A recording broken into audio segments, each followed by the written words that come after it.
was most radical right after he did the work. I could feel lengthened and lighter. And particularly when I first got off the table, I felt like I was floating off the floor. When he was pressing on my lower back, it felt like there was little needles underneath my skin moving up and down. I found the experience is not painful at all. In parts it was terrible, in parts it was okay.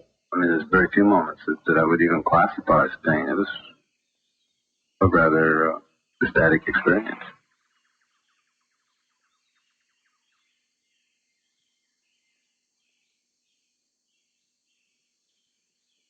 What you see is part of an hour in so-called structural integration.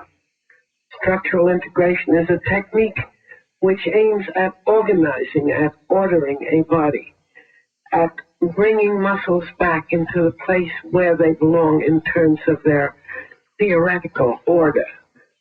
The young man whom you see working is Bob Hines, a practitioner in structural integration, sometimes called Rolfing, from the fact that it was developed by Ida P. Rolf, mainly myself, and that this is part of a technique to make a person feel more effective, more efficient, to make him better organized, better coordinated, because he is in the gravitational field and accepting it and working in it and working with it instead of fighting it, as the average random body has to do.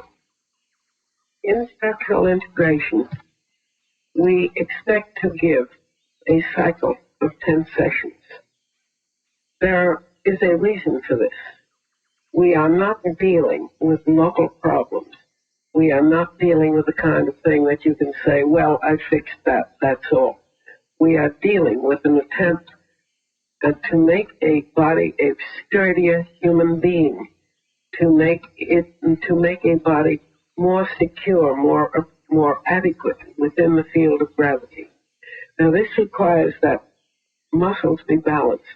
They need to be balanced around a vertical line.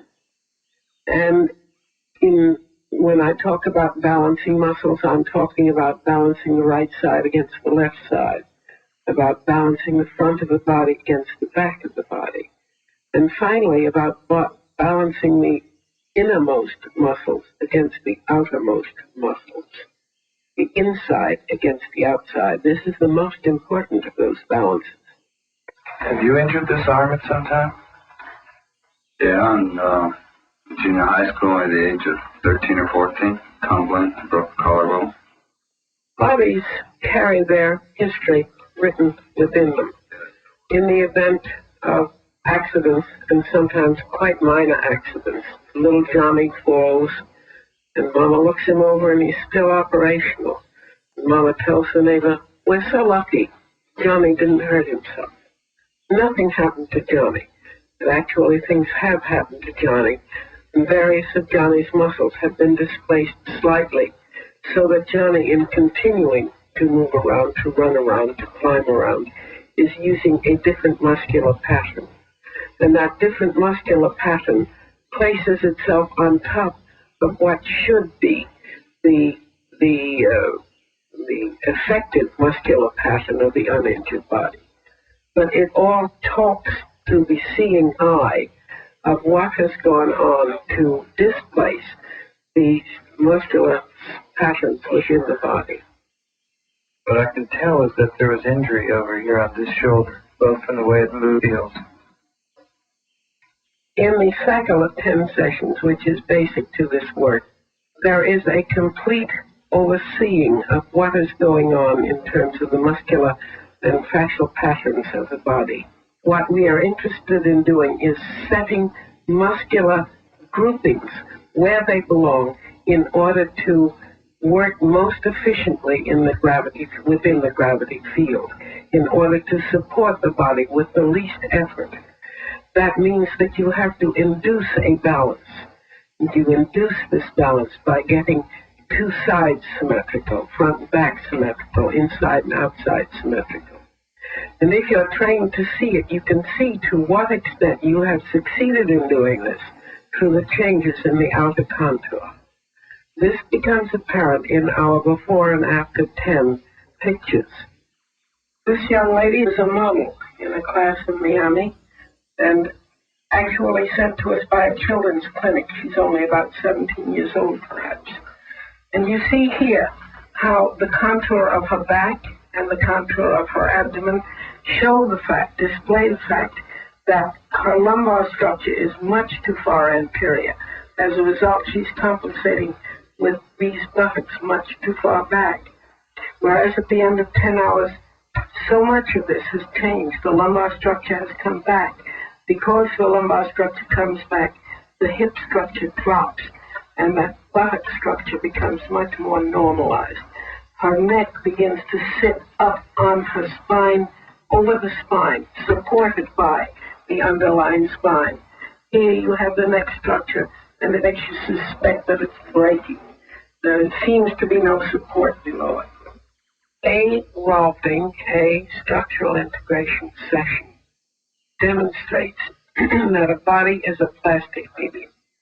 It demonstrates that this plastic medium can be changed back to the model which we accept as being energy-wise a more efficient unit.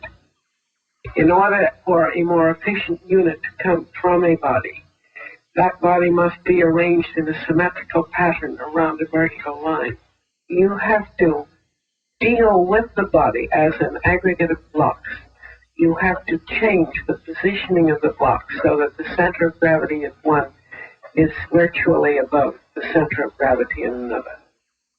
You feel that, child or adult? You see certain landmarks, and those landmarks betray to you a great deal about the underlying structure.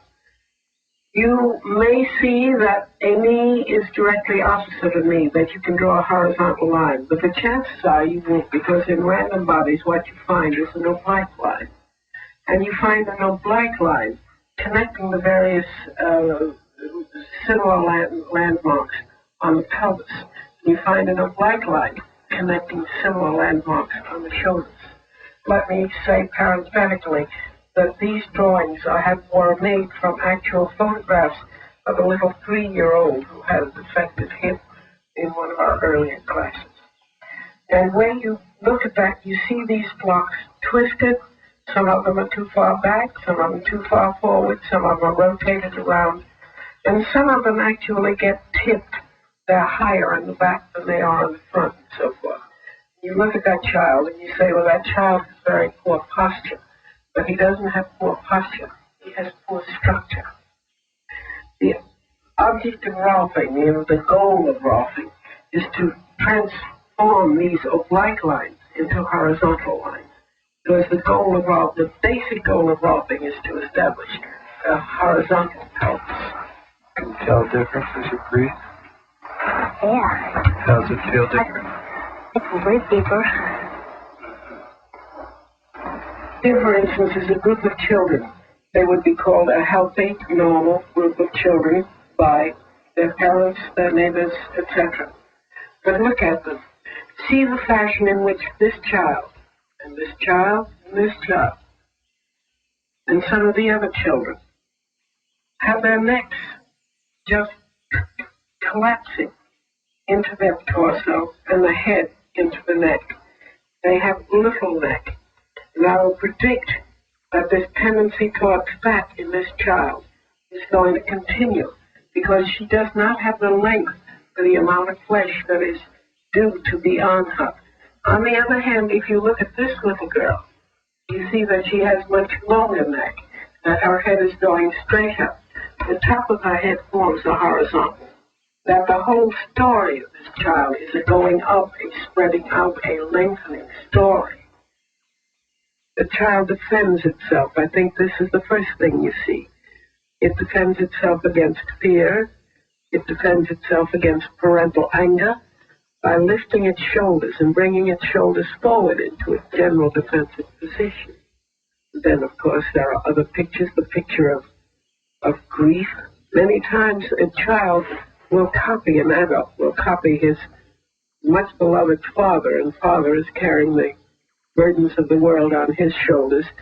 So Sonny adopts that picture of carrying a burden on his shoulders. And he adopts it for so long that he no longer voluntarily can get out of it. Okay.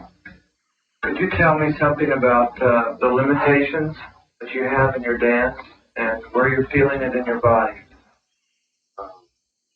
Well, most of the trouble is with alignment. When I stand sideways, my neck goes this way, and so I don't get a straight vertical feel. I can try to correct it from my normal posture. What I try to do is pull back my lower back and lengthen my neck so I feel a little more vertical. But as soon as I'm not concentrating on that, I lose it again. What happens when you lose it? What do you feel happening in your body? I sink into my pelvis. But I get this curve in my lower back and my neck. I feel like I'm moving across the floor this way. Right. That's an exaggeration. The basic problem in practically all bodies is a shortening of the spine. And that shortening of the spine occurs by virtue of the lumbar spine, which consists of very heavy vertebrae, and which becomes displaced forward. How's your breathing now? I feel like I'm breathing deeper from the left side of my diaphragm. I feel like my diaphragm's here on my left side and higher on my right side. There are many imposed breathing patterns, imposed by many schools of thinking about bodies. Our own school believes absolutely sincerely and one-pointedly that one must not impose a breathing pattern, that as the ribs, the spine, the pelvis, and so forth become normally related, what we consider a normal breathing pattern emerges and can be seen. Most people think of bodies as being collections of muscles. Rolfers don't see it that way. All muscles are wrapped in a tissue which is named fascia. And for those of you who don't understand this word fascia, let me suggest that you think of an orange that you cut across the equator, and you see it and then divided into many segments. Now, the divisions between the segments correspond to the divisions in animal tissue that we call fascia. This is an interesting tissue that is largely collagen. And collagen is important to us because of its very special characteristics. Now, in the body, every muscle and every organ is enwrapped in fascia. And finally, this whole collection of wrapped fascial organs and so forth is wrapped in what amounts to a shopping bag, an external bag that is called the superficial fascia. And these various fascial planes and fascial bags hold that body together. But all of them are connected one to another. This is a model of two muscles designed to show how muscles work and how muscles fail to work. Many muscles cross one another, others lie adjacent to each other. When a myofascial structure is injured, and this can happen in an accident, or it can happen through such a thing as a dose of flu that gets in an area where there are muscles. But at any rate, whenever a myofascial structure is injured, it secretes various semi-fluid materials which should really improve the movement of muscles, and does really while it is semi-fluid. But then it dries on, and the semi-fluid material becomes a glue. It will be a glue between the fascia, the envelope of the fascia, and the envelope of the fascia of this muscle. And that glue prevents it from really working independently. And so when this muscle is pulled, it is impeded by the glue that is sticking those two fascial envelopes together. And so when we call on this muscle for movement, what we really get is this muscle impeded by that muscle. And so there is not free movement. And so every attempt at moving that muscle requires more energy because you have to move both this muscle and that muscle. As I said before, the collagen tissue is a very special tissue. It's a very special kind of a complicated protein tissue. And it is special in the sense that by the application of energy, you can change its length and its resilience. Now, as the Rolfer applies energy at this point, perhaps, and this point, at any rate, in the neighborhood of the place where the tissue is built up into something of a hard little knot, as he applies energy there, the glue seems to dissolve. And all of a sudden, he feels under his fingers that one muscle is moving on the other muscle freely, and that these two muscles can begin to operate in their respective directions, in the direction called for by their design. Feel it moving there? Yeah. Feels like a little piece of real thin wax paper sliding. Mm-hmm. That's the fascia. We use our fingers, our knuckles, our elbows, and so forth, and this primitive pressure is also the application of energy. It is a pressure, it is a very basic energy, such as all bodies respond to. I think just a little bit in this first session, perhaps I did gain a little bit what I was after, and that is alignment. My shoulders seem to be a little more released. My chest, the pectoral area, seems to be more open. The parts that specifically in Eric that have changed have been his arms, has been his shoulders, has been the fashion in which his neck sits on those shoulders and his head comes up instead of being tilted back there, has been basically the change in the groin structure.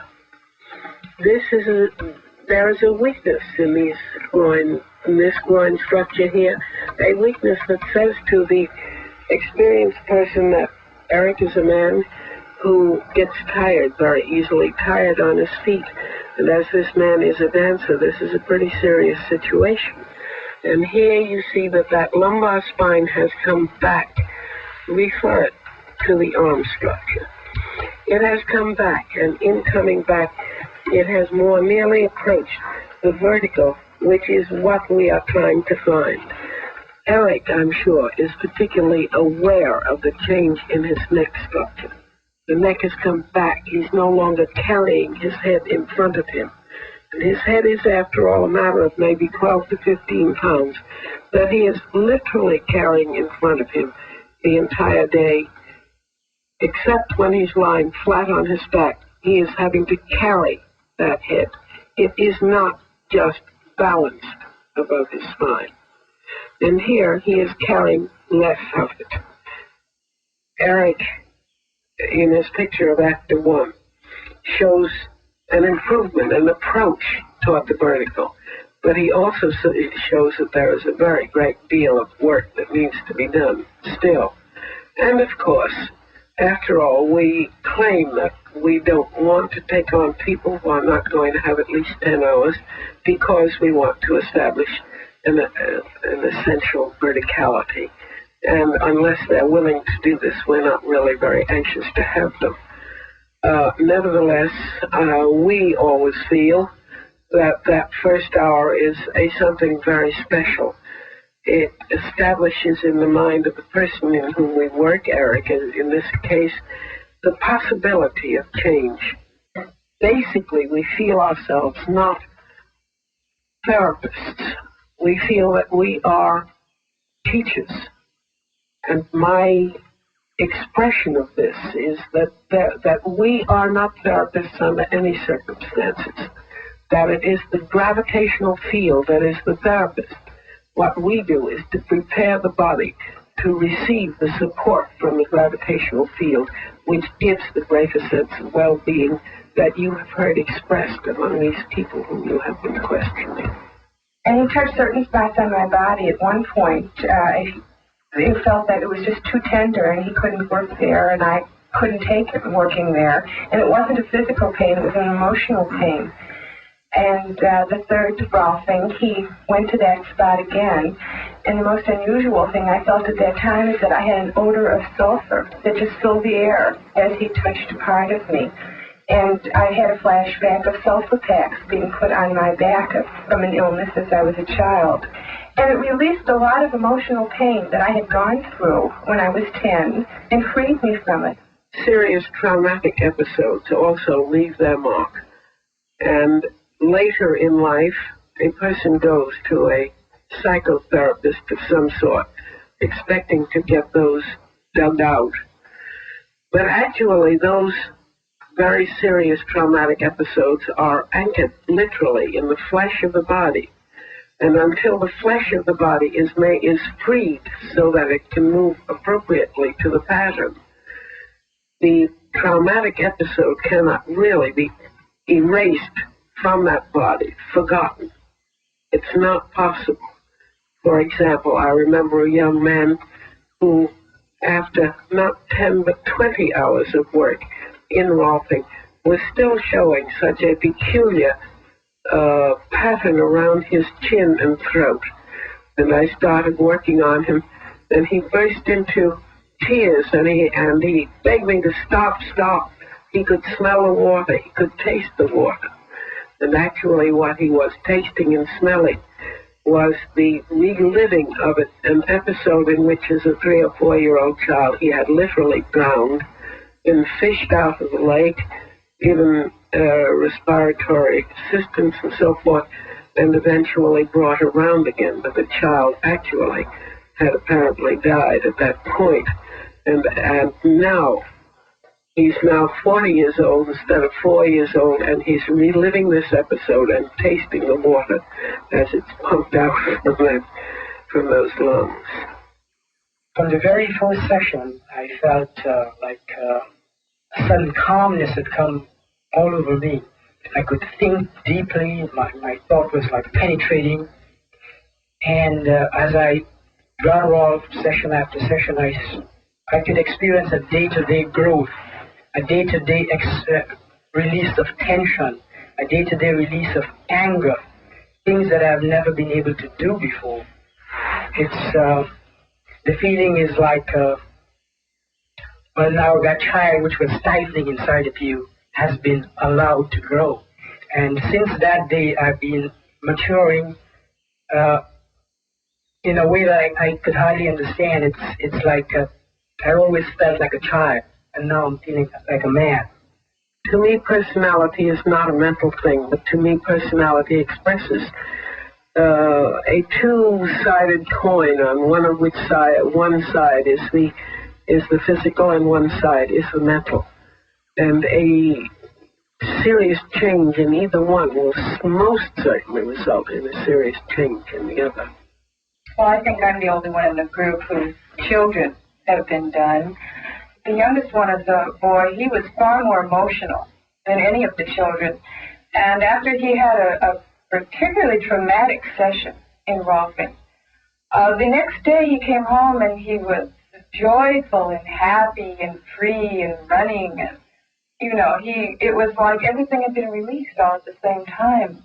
Always people are innovators by virtue of the fact that they have come up against a problem to which there is no answer in the accepted field, in the conventional field. And so they set about trying to find out what is the answer, what can give them a help with their problem. I had a child who had certain problems that I couldn't find help for in the accepted field. And so I started looking around trying to find out what were the elements in this child's problem which could be changed. Because always you have to change your premise in order to get a different conclusion.